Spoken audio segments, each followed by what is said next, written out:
Hey guys, welcome back to Games of War. Last September I uploaded my PlayStation Vita collection, and since then there's been so many amazing games released for this handheld. I feel compelled to do a collection update and kind of go over some of these excellent games that have come out in recent months.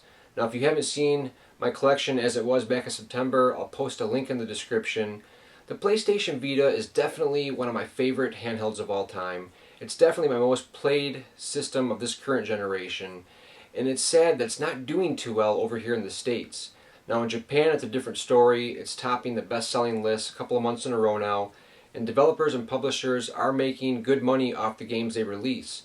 There's like an attach rate of 8 or 9 games per Vita system, so Vita owners are buying games, developers and publishers are making money. There just needs to be more systems out there in gamers' hands. And I hope that happens because I really enjoy the PlayStation Vita and I want to see it do nothing but grow. Thanks for watching. First up, we've got Killzone Mercenary, and this game is right up there with Uncharted Golden Abyss as one of the best looking games I've ever seen on a handheld. Truly stunning in motion. I was really blown away by how great this game looks and plays for that matter. The Killzone franchise is one that I've always liked. I'm not really big into first person shooters, but I do like Killzone and Resistance. Now on the Vita, this game plays great with some very minor touchscreen elements going on for some melee attacks. Other than that, the Mercenary plays a role in the game where you're always out for the loot, wanting to make the money. You're going to go from human to the Helgen side. There's all kinds of great weapons to purchase and upgrade. I really enjoyed the upgrade system in this game. The campaign was not too long, but I really enjoyed it. It had a pretty good story with some great cinema work. If you're into handheld first-person shooters, there's a great online experience in this game, really smooth, free of lag. Definitely a game worth owning for Vita owners that like shooters and first-person shooters. It's a great game, top-notch visuals, gameplay, production values through the roof. A really impressive game on the Vita, definitely a must-own for shooter fans.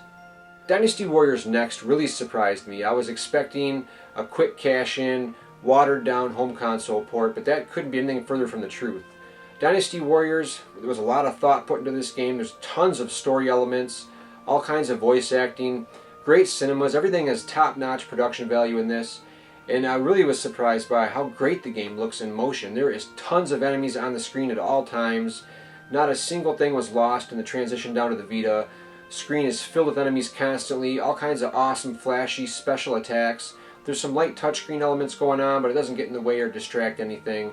If you're looking for a full, traditional Dynasty Warriors experience on the handheld with little to none lost in the conversion, definitely check out Dynasty Warriors Next, a very faithful version of a great series. Next up is Batman Arkham Origins Blackgate, and when I first heard about this game being announced as a Metroidvania style 2.5D Batman game, I became really excited because I love the 2.5D Castlevania Metroid games and I love Batman. So putting these together, carried over with the combat system from the console versions, and you've got an excellent game. Now on the Vita and 3DS versions, I went with the Vita. I played both, and the Vita really surpasses the 3DS in visuals, as it should, but the lighting and everything else just looks so much better on the Vita. The game plays great, and the detective thing is a big deal too. It's really intuitive just to tap the touchscreen to go into detective mode. The combat is the same from the console versions, which is a near-perfect beat-em-up fighting system in my opinion. The dodging and the reversals are all handled beautifully. The game looks great in motion, got some great villains in here, a great storyline. I think the 2.5D perspective lends itself brilliantly to a Batman game. If you are into the Arkham games, definitely check out Blackgate. It's a great game. From the makers of Little Big Planet, Media Molecule, we have Tearaway. And I was really excited for this game because they really make some awesome games. I really love the Little Big Planet games, and Tearaway was no exception. This is a masterpiece of a platformer that very much uses the Vita to its fullest potential. It never feels annoying or tacked on. The way you use the touchscreen and the back trackpad is just brilliant in this game. You can see your fingers poking through the paper world, manipulating the world. Everything is made out of paper, and watching the wind gust through and just everything kind of pop to life in a color book style way. It's just a sight to behold. A very charming game. You have full customization over your envelope character, and it's just a great little journey. You have to picture yourself in the sun at all times, and just the use of the system is brilliant in this game. A really great platformer bursting with creativity. I love the originality in this game. If you're a platforming fan, you've got to have Tearaway on the Vita. It's a masterpiece of a game. I really enjoyed it from start to finish. Deception 4 Blood Ties. Now I've always been a huge fan of the Deception series, dating way back onto the PlayStation Trapped on the PS2. This game came out for PlayStation 3 and the Vita. The Vita version here is, I think, $20 or $30 cheaper. It looks just as good, so it was a no-brainer for me. This game is a very unique concept. You've got people trying to break into your castle. You are a witch. You don't want them to get in. Think of Home Alone. You know, the kid's been left home alone, and he sets up little harmless traps to kind of catch these burglars, you know, thwart them out, keep it from coming in. Same concept here, but you get downright brutal. Now you can pull up a top-down view of each room, and you can really strategize and set up these traps the way you want. The goal of linking them together to create combos and really punish these enemies gets really addictive, and you can really get creative with the way you trap people. Each room in the castle has a stage-specific trap that can help you out, whether it be a chariot, whether it be a furnace. You can use all these room-specific traps to link into your traps and really create some gruesome results. This is a one-of-a-kind game. It runs great here on the Vita. A really unique idea. Trap series, Deception series are must-owns in my opinion. Now here we have Toukiden Age of Demons, and I didn't know much about this game, only it looked really interesting to me in the screenshots. People say it's like a Monster Hunter game. I'm really in love with this game. I think it's got a fantastic visual style. It's kind of got that old Japanese folklore vibe going on. You take down some massive monsters in this game. They're really tough. You team up with friends online. All kinds of great little enemies to hack and slash as you're looking for the big boss along the way. The environments are just breathtaking. I find myself more than many a times just stopping and looking at all the environments and the skylines and waterfalls. An excellent hack and slash system, great upgrade system. You've got a town you can go around and get new weapons, have a blacksmith forge a new weapon for you. Tons of fun hacking and slashing, teaming up with friends to take down gigantic bosses. Toukiden Age of Demons is a great game on the Vita. And one of the games that was missing from my original PlayStation Vita collection video that a lot of people brought up to me was, man, you don't have Persona 4 the Golden. And the reason for that is I played it on the PS2, really enjoyed it, finished it. And I really didn't see the need to buy another version, plus I missed out on the Solid Gold edition, so I was kind of hurt over that. But you know what, I said I have to have this game, and I'm really glad that I decided to pick it up, because the extras really are worth owning the title for. It looks great on the Vita, the HD visuals look brilliant, everything is spruced up. I really love the characters in this game. That is the highlight of this game for me, is the characters. And just a great story. For those of you that know Persona 4, this is definitely the version to own, and I'm glad I went ahead and picked it back up. Persona 4 the Golden is great. Ys Memories of Celceta. This is one of the games that I was initially buying a Vita for. I couldn't wait for the next installment. I own all the originals on the PSP, all the great limited editions. This one is no exception. We've got another great limited edition set from Xseed, some great contents, a beautiful kind of like diary in this. You can read through it. It's almost like Adol has written the thing, day-to-day adventures, stuff he's experienced, maps. It's a great addition to this limited edition set. We've got a compass, a beautiful soundtrack with all 3 discs full of Ys music.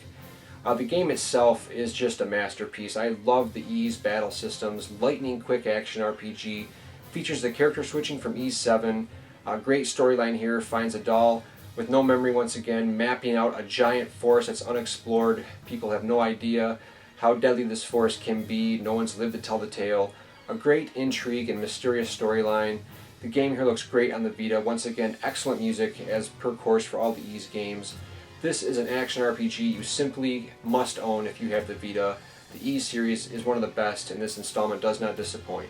Conception 2 is a game that wasn't really on my radar until the demo came out. I played the 3DS demo and the Vita demo, and I was blown away by the Vita demo's sharp graphics, great animation, excellent colors. This is a dungeon crawler with a very unique storyline. You play as one of God's disciples, and you go to this academy, and you meet all these beautiful heroines, and you must classmate with them, which is, really Japanese kind of perverted stuff, but I'm all about this stuff. I think it's great. After classmating, you raise these star children, and these star children are essential in battle. You can form teams, they can level up. Grinding is excellent in this game. It's kind of got like a Panzer Dragoon Saga type battle system where you rotate around the enemy and attack weak points. Great spells. Really top-notch production in this game. Great voice acting.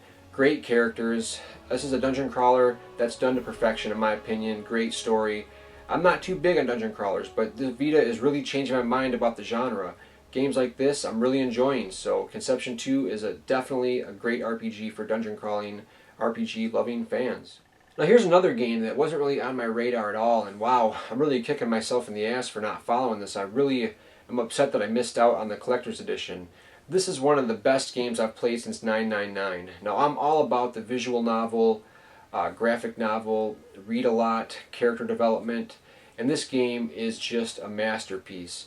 Now you're selected at random to go to this prestigious school that's got like all of the who's who of students. You've got the star athlete, the star fashionista, the star biker gang leader, all these great students, and here you are, just like the lucky student that got chosen to go. Now upon arriving, nothing is what as it seems.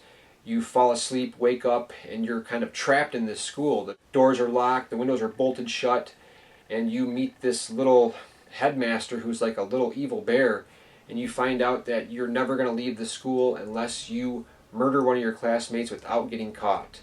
A very sadistic theme, but this game is just murder mystery done right. The characters are all fleshed out and you feel like you know every one of them. Twists and turns, there's kind of a Phoenix Wright aspect going on with like a courtroom, and you got to decide who killed who in your class trials, weeding out suspects, presenting facts. This game is just totally immersive, totally amazing. One of the best games in the Vita. I highly recommend this one. Next up we have Demon Gaze, and this is one that I'm really thankful that I got the limited edition set, only available on the NIS website. This is another dungeon crawler, first person, and I'm really liking what I'm playing with this game so far. A great graphical style, some of the best artwork I've seen.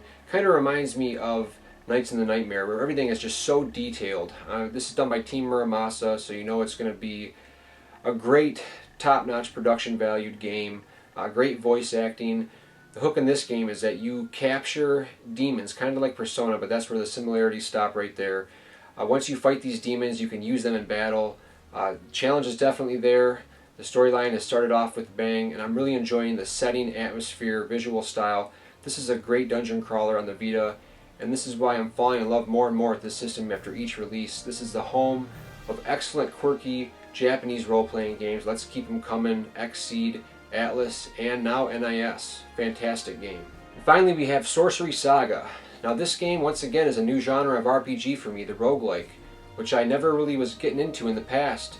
However, this game has made me a believer. This is a great game. One of the wackiest special editions since Catherine. You get like a little curry bib and a little plate and a spoon. Just wacky stuff that I really dig, and this game has got great graphics once again. Really cool storyline on the cutesy side. You play as a young girl who's trying to keep her favorite curry store open. And don't let this kind of kiddie, girlish theme fool you. This game is downright hard. You die, you lose everything. But it's got a great combat system. It's got great writing, excellent soundtrack. I'm really enjoying this roguelike, and this is how they all are. This is a great introduction. Consider me a fan of the genre, and I look forward to any future games that come out in this style. I hope you guys have enjoyed taking a look at my updated PlayStation Vita collection. There is no end in sight for the great games coming off of this thing. We just got a newly announced Tales of Hearts R. So excited for that. We've got that Mind Zero. We've got that Akihabara game coming. Just great games coming off of this system. I hope more people get on board with it here in the US. Once again, guys, thanks for watching. As always, Games of War is nothing without you.